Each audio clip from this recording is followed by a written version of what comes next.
하고자 합니다. 어버이날 잘 지내셨어요? 꽃도 다 받으시고. 자, 지난주에, 지지난주에 어떤 인터뷰 기사를 읽었는데요. 태백상록의 조정래 작가가 그 인터뷰를 했습니다. 그분의 인터뷰를 보면서 참 많이 반성도 할 겸 마음속으로도 새로운 다짐을 참 많이 했습니다.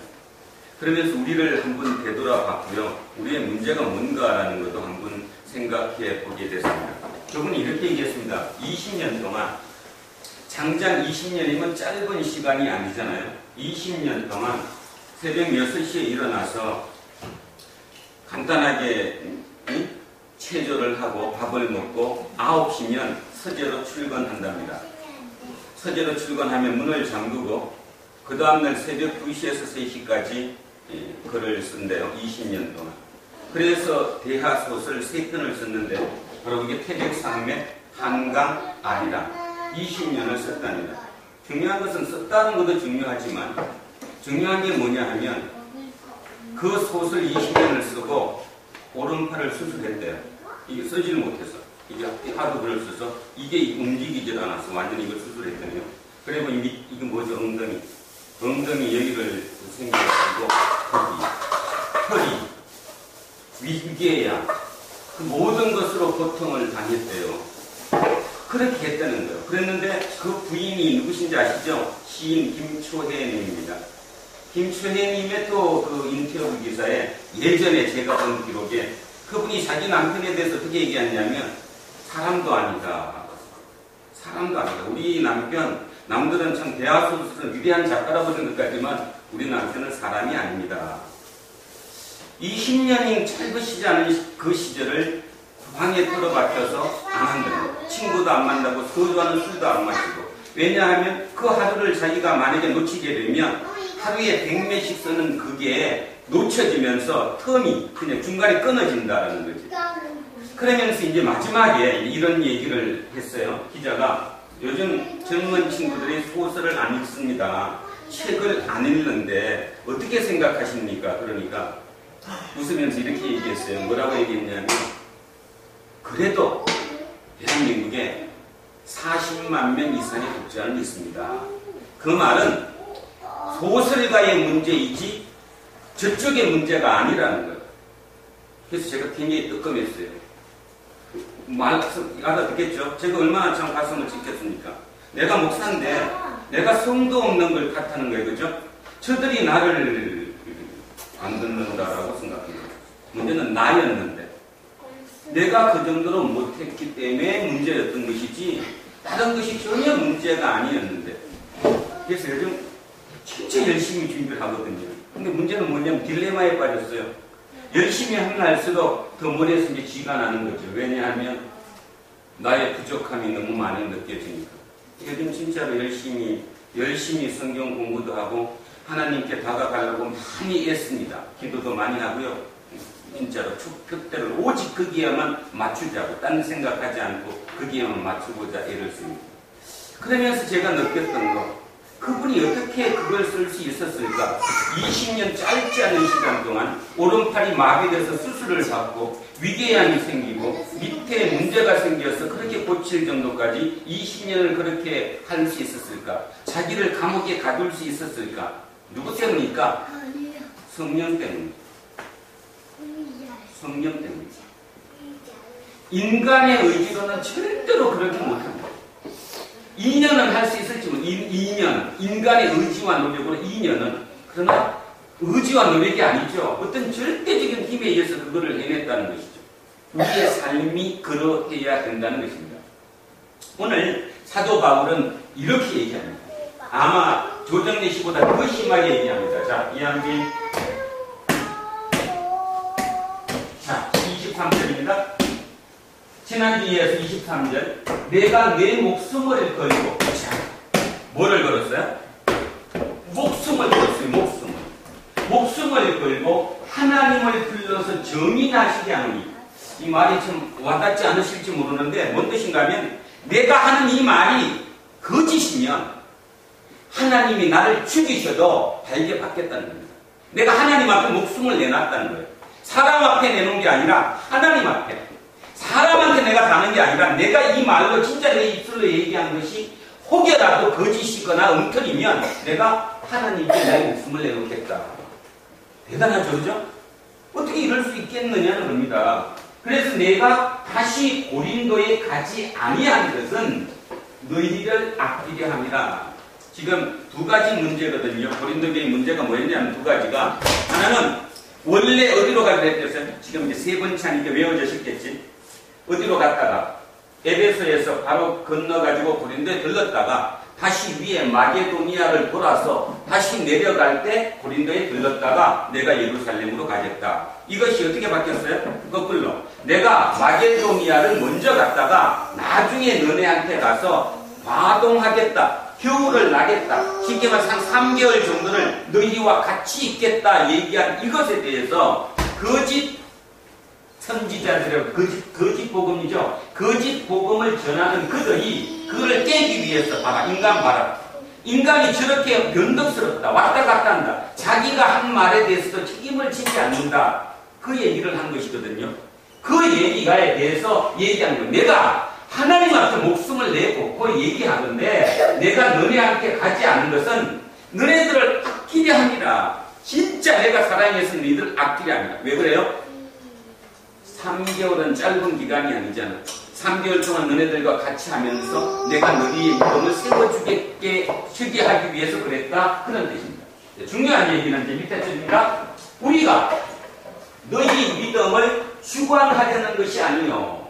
그러니까 내가 이렇게 얘기하는 것이 너네 믿음이 잘했다 못했다 내가 너네들 믿음을 이렇게 마음대로 하고자 하는 것이 아니요.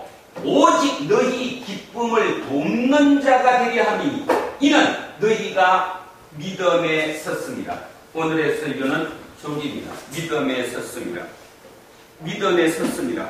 자, 제가 여기 썼어요. 이게 믿음이래. 이게 믿음. 이 믿음 위에 내가 섰다는 겁니다.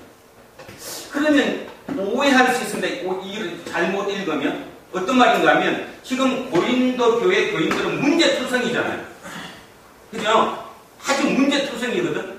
그런데 그들이 딛고 서 있는 게 뭐라고 하면 너희가 믿음에 섰대요. 그러면 고린도 교회가 지금 믿음이 잘 됐다는 거냐? 아니죠. 그렇게 해석할 수 없는 거죠. 그러면 이 믿음이 뭘까요? 바울이 얘기하는 이 믿음에 섰다고 했을 때 이 믿음에 선 토대가 뭐냐 하면 복음이라는 거예요. 내가 전한 복음. 그래서 나는 믿는다는 겁니다. 저는 저기에 은혜 봤습니다. 은혜. 뭔 말이냐 하면 내가 선 복음이 적어도 거짓이 아니라는 건 진짜라는 거예요. 복음을 믿기 때문에 너네가 지금 어떤 짓을 하고 있든 거기에 서 있다는 그 자체는 성령님이 너를 결국 이끌어 가시는 것이다 라는 거예요. 그게 복음이라는 겁니다. 복음. 그래서 바울은 목숨 걸고 얘기합니다. 거짓 복음에 대해서. 갈라디아서 1장으로 가겠습니다. 뒤로 조금 넘겨보십시오. 오늘 우리도 똑같습니다. 우리 공동체의 얘기입니다. 지금 이게. 자, 갈라디아서 1장. 뒤로 조금 넘기시면 있어요.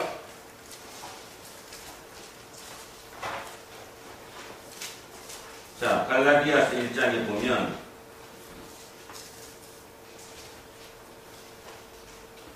6절인가 어디야? 자, 6절이네, 그죠? 자, 6절부터 10절까지 천천히 빨리 읽지 마시고 천천히 한번 읽겠습니다. 시작합니다. 그리스도의 은혜로 너희를 부르신 이를 이같이 속히 떠나 다른 복음을 따르는 것을 내가 이상하게 여기노라. 다른 복음은 없나니 다만 어떤 사람들이 너희를 교란하여 그리스도의 복음을 변하게 하려 함이라. 그러나 우리나 혹은 하늘로부터 온 천사라도 우리가 너희에게 전한 복음 외에 다른 복음을 전하면 저주를 받을지어다. 우리가 전에 말하였거니와 내가 지금 다시 말하노니 만일 누구든지 너희가 받은 것 외에 다른 복음을 전하면 저주를 받을지어다. 이제 내가 사람들에게 좋게 하랴 하나님께 좋게 하랴 사람들에게 기쁨을 구하랴 내가 지금까지 사람들의 기쁨을 구하였다면 그리스도의 종이 아니니라. 바울은 여기에 목숨을 걸었습니다. 저도 마찬가지고 오늘 여러분도 마찬가지 여기에 목숨을 걸어요. 참복음입니다. 거짓 복음은 아니라는 거예요. 거짓 복음은 아니라는 거예요. 그러면 거짓 복음이 뭘까요? 밑에 마지막 절에 보니까 사람을 기쁘게 하는 것은 거짓 복음이라는 거예요. 하나님을 기쁘게 하는 복음은 참복음이 되지만 만약에 사람을 기쁘게 하는 복음이면 거짓이다. 그렇다면 어쩌면 저나 제가 문제입니다. 저나 여기 있는 여러분 모두나 다 어느 범위 내에서 거짓 복음에 지금 물들어 있습니다. 아니라고 부인 못하잖아요. 제 설교를 듣고 이 지금 하는 얘기를 마음에 그리끼고 뭔가 바늘이 찌르듯이 뭐를 찌르면 진짜요. 안 찌르죠? 막 기분이 막 업되죠? 막 갑자기 뭔가 은혜 받았다고. 다 거짓이. 99.9% 거짓이. 자, 여러분, 심령이 뜨거워지는 거하고 피가 끓는 거하고 어떤 차이가 있습니까? 심령이 뜨거워지는 거하고 피가 끓는다 그럴 때 어떤 차이예요? 피가 끓는다, 심령이 뜨겁다. 같습니까? 틀립니까? 그런 말 쓰잖아. 우리 그전 심령이 막 뜨거워진다, 뭐 피가 끓는다. 이 같아요, 틀려요? 틀리죠. 틀립니다. 피가 끓는 건 뭐죠? 막 앞에서 막 그냥 그죠? 그냥 그 멋있는 악기를 하고 막 갖다가 감정을 업을 시키면 그냥 할렐루야가 그냥 절로 나옵니다. 절로. 피가 끓는 겁니다. 근데 그 피가 끓는 것은 피가 딱 끓지 않고 멈추는 순간 모든 게 사라져요. 심령이 뜨거워지는 것은 뭡니까? 가슴을 치는 거죠. 뭔가 막 여기에 들어와갖고 야 이러면 안 되는데. 자, 다시 얘기하면 제가 아까 그 조정래 소설가의 그 뭐를 보고 인터뷰 기사를 보고 피가 끓었습니까? 심령이 뜨거워졌습니까? 심령이 뜨거워진 거지. 뭔가 이래서는 안 되겠다 하는 자극을 받는 거죠. 성령의 은사는 심령이 뜨거워지는 것이지 피가 끓는 게 아닙니다. 여러분 진짜 기억하셔야 돼요. 무슨 집회에 가서 막 손뼉 치면서 그죠? 피가 끓는 것은 50분도 안 갑니다. 피가 끓는 것. 심령이 뜨거워져야 합니다. 들으면서 뭐가 막 찔려야 되고 이러면 안 되겠다. 다음엔 내가 안 해야 되겠지. 그리고 속에서 막 이게 투쟁이 일어나야 돼요. 그죠? 투쟁이. 그것이 심령이 뜨거워지는 것입니다. 성령의 역사는 심령이 뜨거워지는 겁니다. 자, 그것이 복음인데 복음을 제가 다 빼고 그냥 결정적으로 이렇게 4글자로 써놨습니다. 예수 그리스도가 이 땅에 오셔서 우리에게 전한 복음은 결국 요 4개예요.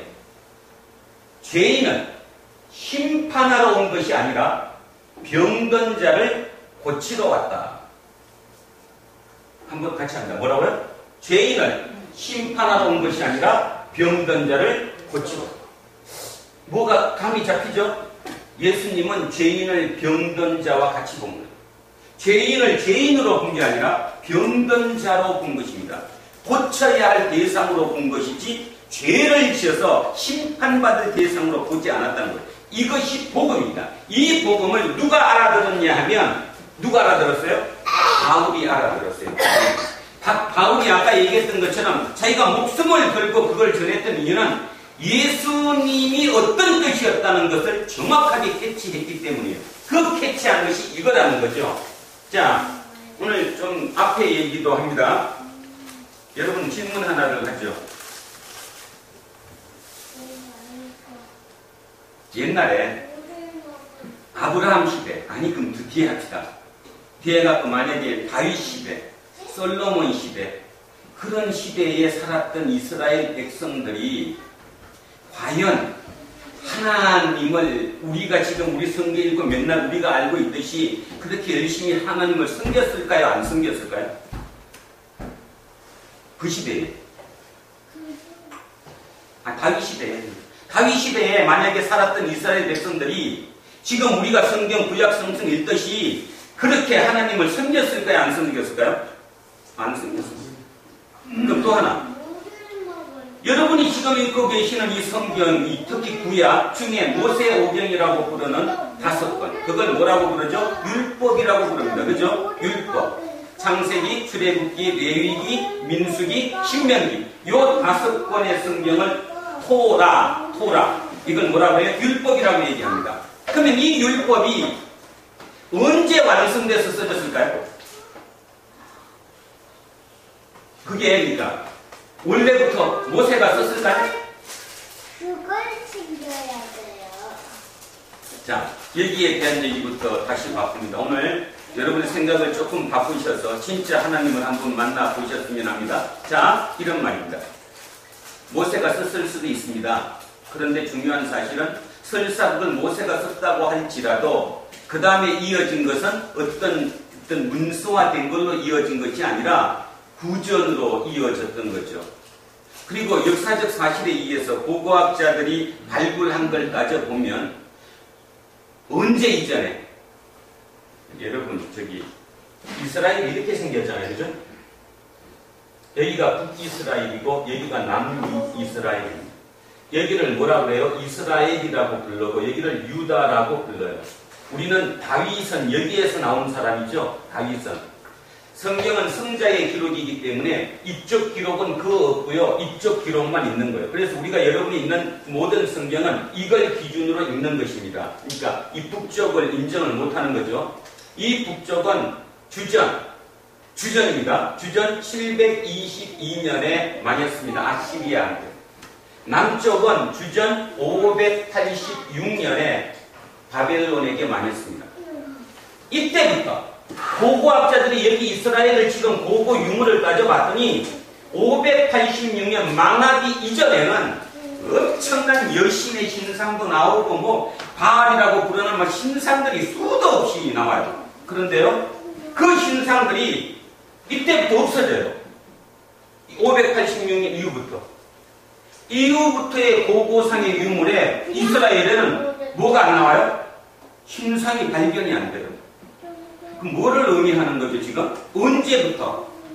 586년 남쪽이 망한 이후부터, 그리고 60만 년 만에 다시 돌아왔잖아요, 그죠? 그 돌아온 이후부터 이 사람들은 다른 신을 안 섬긴 거예요. 쉽게 말해서 유일신 사상이 여기서 생긴 것이라는 것입니다. 유일신이. 자, 이게 왜 그러면 유일신이 거기서 생겼을까요?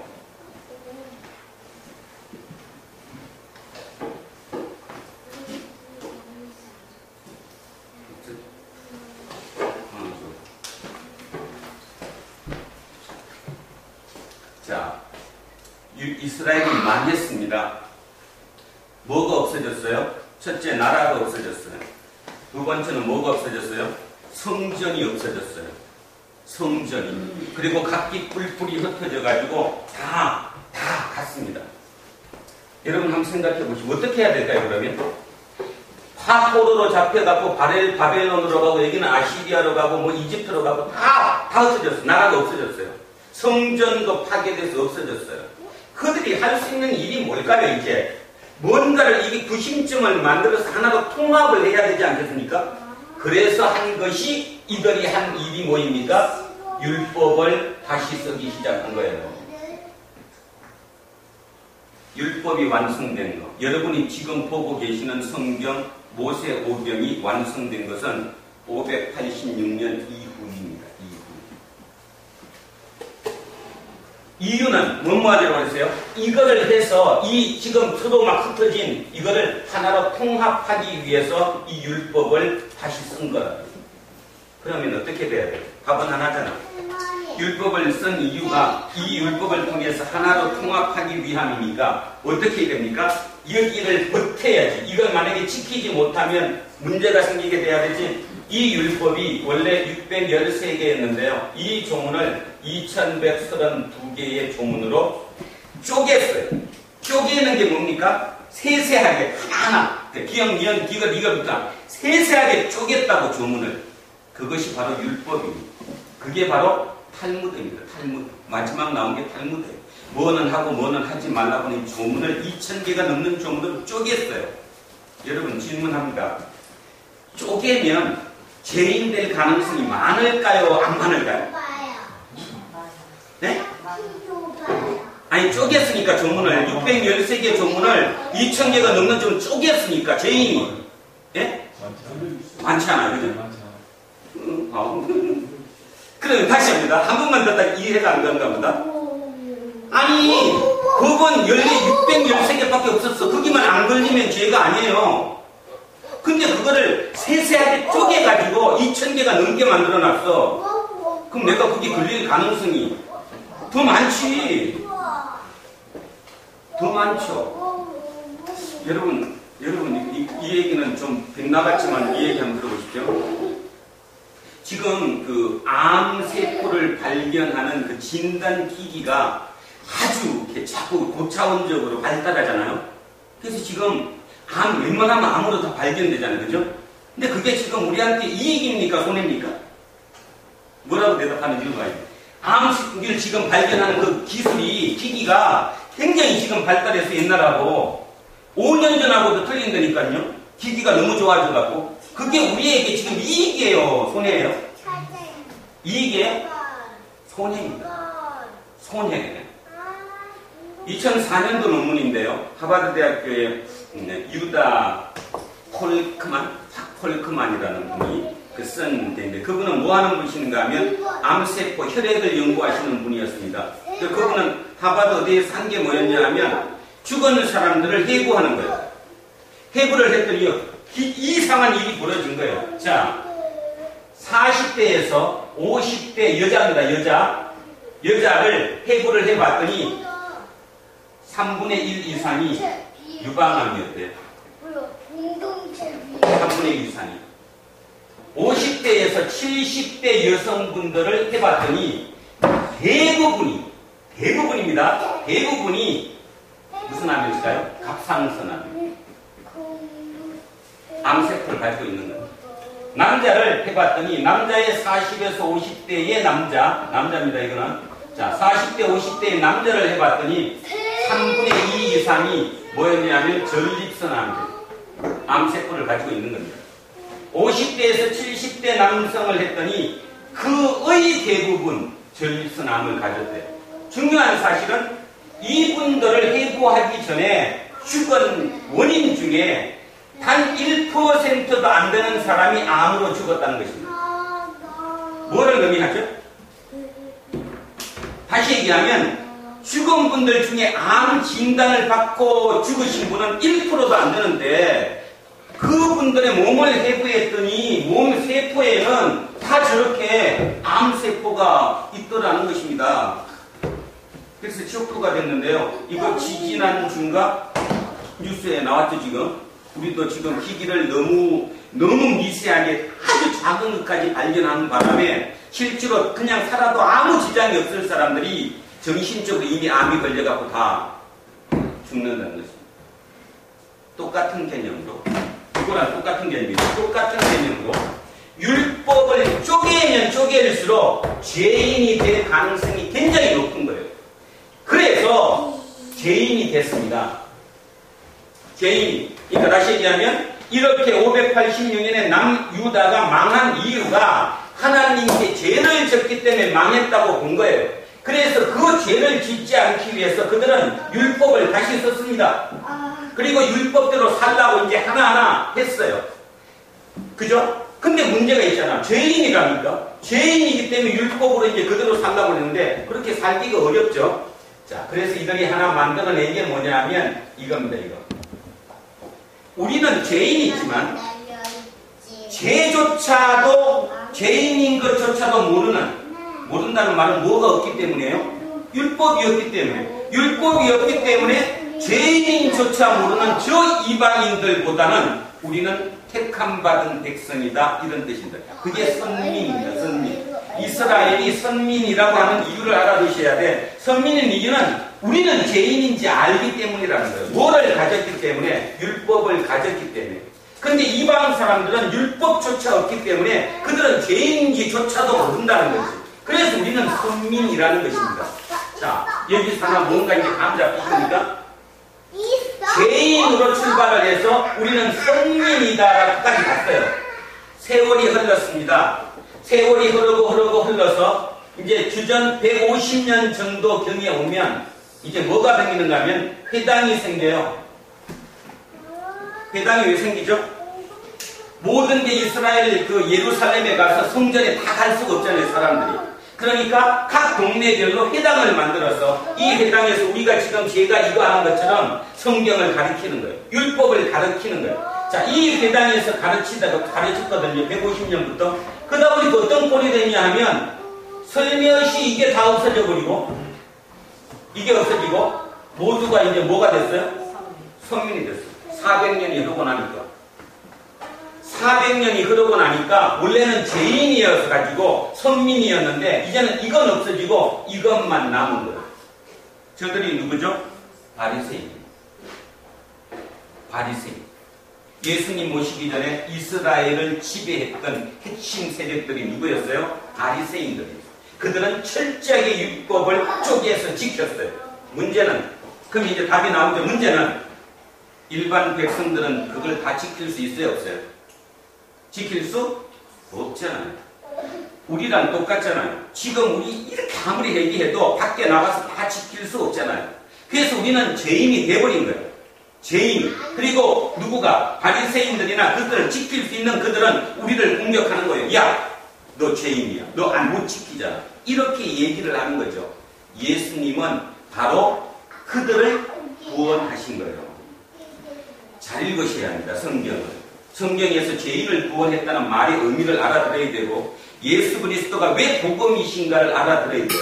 예수님은 그렇게 걸린 너네들이 죄인이 아니라는 거예요.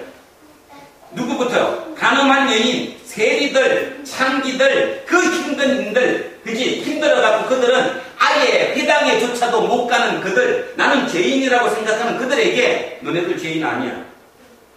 너희들 죄인 아니야. 그래서 나는 너네들을 심판하러 온 게 아니야. 너네들을 고치러 온 것이야. 그게 예수님의 복음이에요. 복음. 지금 우리도 똑같다는 것입니다. 얘기를 하다 보면 이런 얘기 하십니다. 내가 벌 받아서 그런 것 같아. 그런 얘기 안 해요? 뭔 얘기 하다가 뭐가 좀 안 되면 내가 벌 받아서 그런 것 같아. 뭐가 좀 되면 하나님의 은혜야. 뭐가 좀 안 되면 아니라는 겁니다. 그것이 아니라는 거예요. 그것이 바로 뭐라는 거예요? 내가 죄라고 느끼는 그 자체가 율법이라는 얘기지요. 다시 얘기하면 믿음의 복음이 토대라는 복음이라는 말은 예수 그리스도의 복음은 죄인을 심판하는 게 아니라 죄인을 구원하러 왔는데 이 죄인이 누군가를 알아야 돼요. 죄인이. 이 죄인이라니까. 이 죄인은 그 율법 2000개를 쪼갠 거기에 걸려 들어갔고 얼딱달싹 못하는 그들이에요. 실제 죄인이 아니라 우리처럼 삶 속에서 이것저것. 지금 2025년 대한민국에도 죄인이 있습니까 없습니까? 엄청나게 많죠. 많은 이유가 뭐예요? 이미 큰 교회 돈 없으면 못 가. 엊그저께 인천의 모 교회 뭐 3,000명 된다고 그러더라고요. 제가 그 정확하게 무슨 교회는 알아내지 못했는데 그냥 보다가 짜증나서 넘겼어요. 이번에 장로를 300명 안수하는데, 아니 150명 장로를 안수하는데 1인당 3천만원? 권사 800만원? 집사, 서리 집사 500만원. 내 계산 해보려고 그러다가 음식 그냥 수백억이 돼갖고 말았어. 못합니다. 여러분은 이런 소리 듣고도 어떻게 생각하냐? 당연하다고 그냥 느끼고 웃어요. 뭐 그럴 수 있지. 아니요. 지지난 달 그 유명한 CTS만 틀면 맨날 나오는 저 목포의 무슨 교회? 여수인가? 백무슨 목사님 있잖아요. 목포 사랑의 교회인가 무슨 여수 사랑의 백동정통가 박동정 목사님. 거기는 이번에 장로를 뽑았는데 장로의 서약이 그 사인의 제1번 서약이 뭐였어요? 건저당 잡혀주는 거예요. 자기 재산을 교회 예를 위해서 건저당 잡혀주는 거예요. 그걸 조건으로 넣어갖고 신문에 몇 분 나고 나니까 난리 나잖아요. 근데 그분은 잘못했다고 생각을 합니다. 왜냐하면 교회와 누구나 장로는 일치라는 거예요. 교회가 그 장로고 장로가 교회 아니냐. 교회의 빛을 갖기 위해서 당연히 장로가 부정 써야지 누가 쓰냐. 말이 되십니까? 그것이 법입니다. 새로운 율법. 예수님이 죄인을 구원한다는 말의 의미는 거기에서 빠져갖고 못되는 장로도 되지 못하는, 그래서 속으로 내가 죄인이라고 생각하는 그들을 구원한다는 얘기예요. 그걸 오해하시면 안 된다요. 안 된다고. 그 죄인을 심판하러 온 게 아니라 그 죄인을 구원하러 오셨다니까요. 그래서 그들을 무슨 자로 본 거예요? 병든 자로, 아픈 자로 본 겁니다. 아픈 자로. 그래서 아픈 자를 치료해줘야 된다고 얘기고, 그 죄인을 위해서 내가 십자가에 대신 돌아가셨다는 거예요. 그것이 복음이라는 거예요. 그거 외에 나머지는 다 거짓말이다 그 말이지. 거짓말이죠. 3천만 원을 헌금해야 된다. 장로가 되기 위해서는 거짓말이에요. 그건 진짜 거짓말이에요. 근데 그 미련한 사람이 한둘이 아니야, 그죠? 난 그 참 이해가 안 가는 게 있어요. 그 교회 장로님들 중에 그 사회적인 신분이 뛰어난 분들이 많거든요. 아, 진짜로, 그지? 우리가 생각해갖고 도저히 그럴 말도 안 되는 그런 사람들이 꽤 많은데도 불구하고 왜 그분들이 그거를 할까? 기득권이라. 이미 뭔가 이게 울타리가 쳐진 거예요. 자기네 울타리가. 그 울타리에서 벗어나지 않기 위해서 토를 달지 않아. 목사가 잘나서가 아니라 목사를 세워야지만이 그 울타리를 지킬 수 있기 때문에, 그것이 지금 우리의 가장 큰 문제가 그런 뜻입니다. 그래서 복음은 바로 그것이 복음이고, 오늘 저기에서 본 것처럼 바울이 너희가 믿음에 섰다고 한 저 믿음이 뭔지를 아셔야 돼요. 저 믿음의 토대, 그 복음은 바로 죄인을 구원하러 오셨고 병든 자를 치료하러 오셨던 그분, 그러다가 그 죄인들을 위해서 대신 자기의 목숨을 내놓은 예수 그리스도, 그분을 복음이라고 본 거예요. 그것만 있다면 언젠가 그 사람은 당연히 제 길로 간다, 이렇게 본 거죠. 자, 그래서 바울은 이 사람들을 뭐라고 했어요? 여기서 얘기했던 이 선민을 바울은 뭐라고 얘기했냐면 이렇게 했잖아요. 부름받은 자, 부르심을 입은 자. 이 같은 말이죠.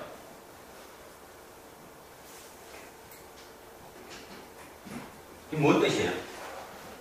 너네는 죄인이야. 우리는 죄인이야. 근데 적어도 나는 죄인지는 알아. 그래서 너네들은 율법이 없어서 죄인지도 모르지. 그래서 우리는 선민이야.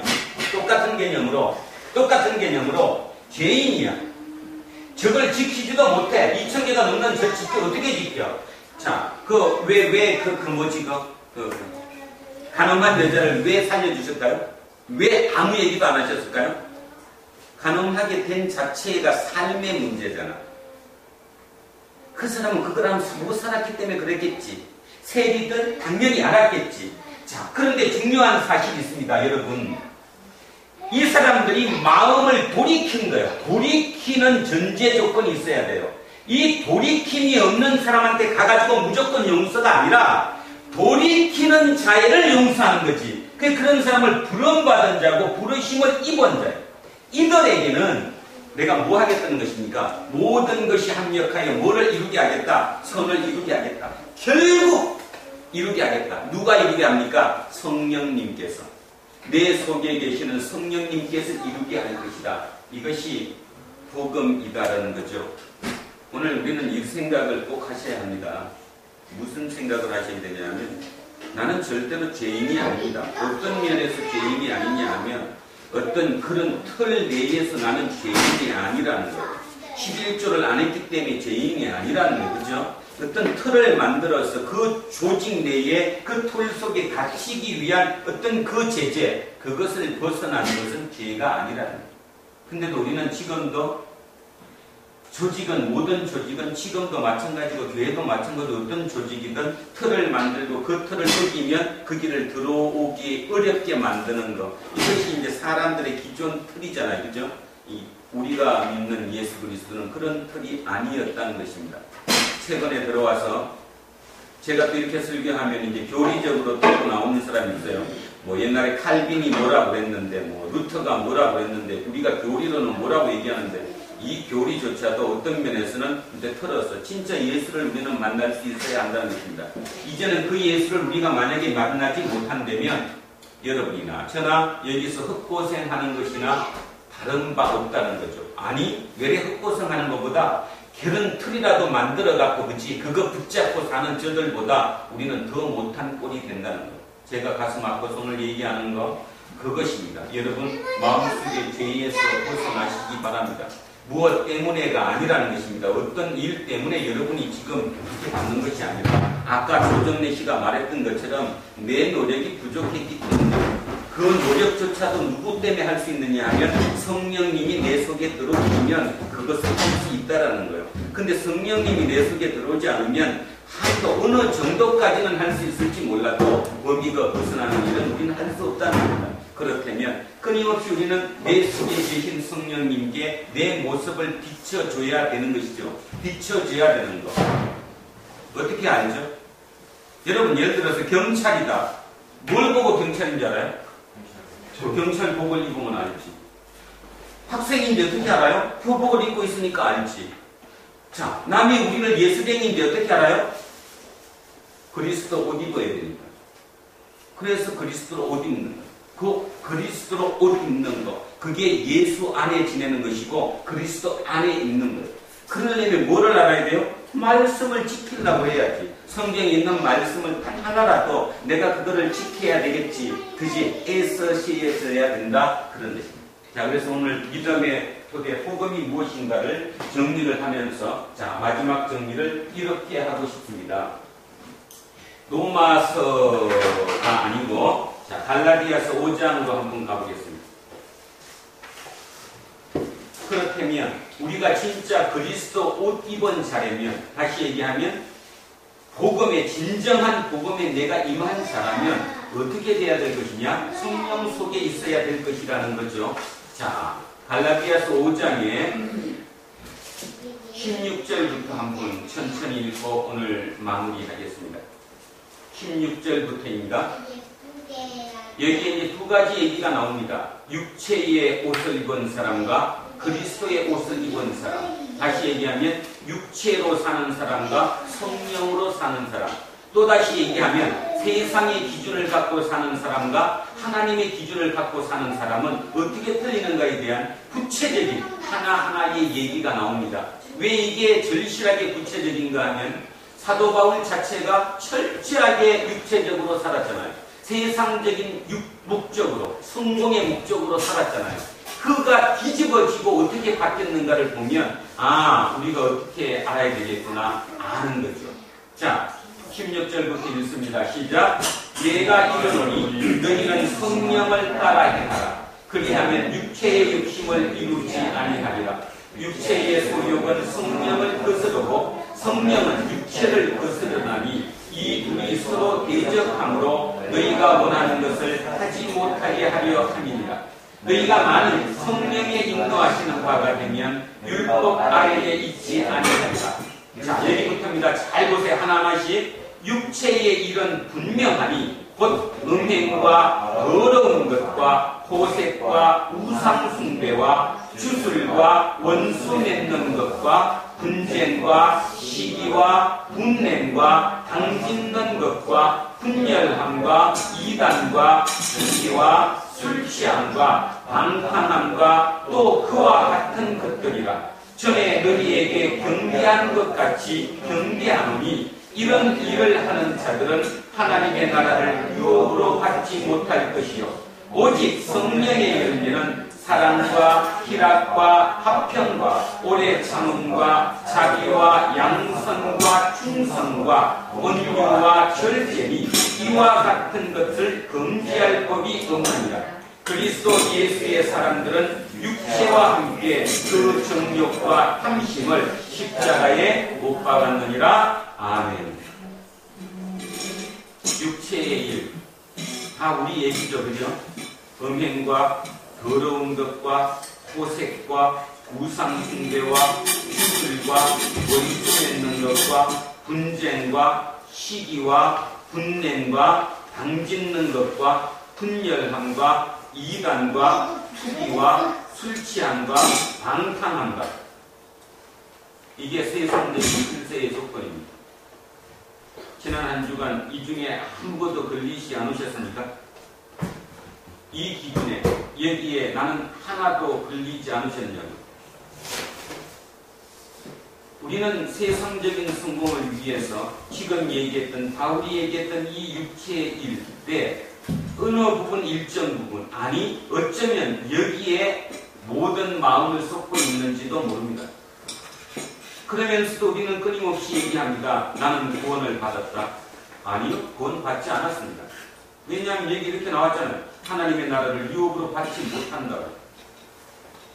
구체적입니다. 아주 구체적. 그렇다면 여러분은 오늘 이런 질문을 하셔야 합니다. 저의 질문도 마찬가지입니다. 어떻게 이렇게 살 수 있을까? 이렇게 이걸 지키면서 살 수 있을까?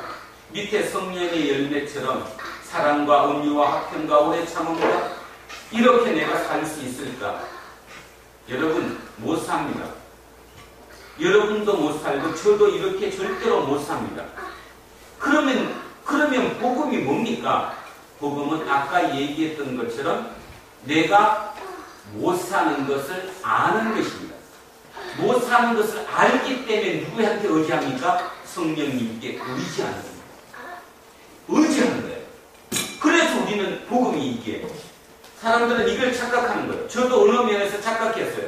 못 지켰기 때문에 정지하는 거예요. 너 못 지켰으니까 죄인이다. 아니라요.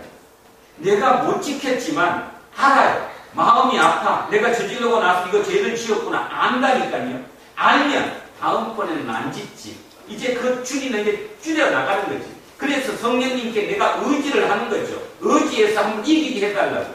그렇다면 하나님은 우리에게 말씀하시는 거예요. 너가 그런 줄 알면 아는 사람이면 부르심을 입은 자야. 그들은 모든 것이 합력해서 선을 이룬다. 결국 내 인생은 그렇게 간다. 그런 뜻입니다. 바로 그것이 복음인 줄 아는 저와 여러분 되시기를 주의 이름으로 축원합니다. 진정으로 이제 그 마음속에 진리가 너희를 자유롭게 했던 것처럼 자유롭게 사시기 바랍니다. 다음 한 주간도 애쓰셔야 되고 내가 하지 못할 때 성령님께 의지하면서 도와달라고 부탁하고 함께 동행하시는 우리 모두가 되셨으면 참으로 좋겠습니다. 기도합니다.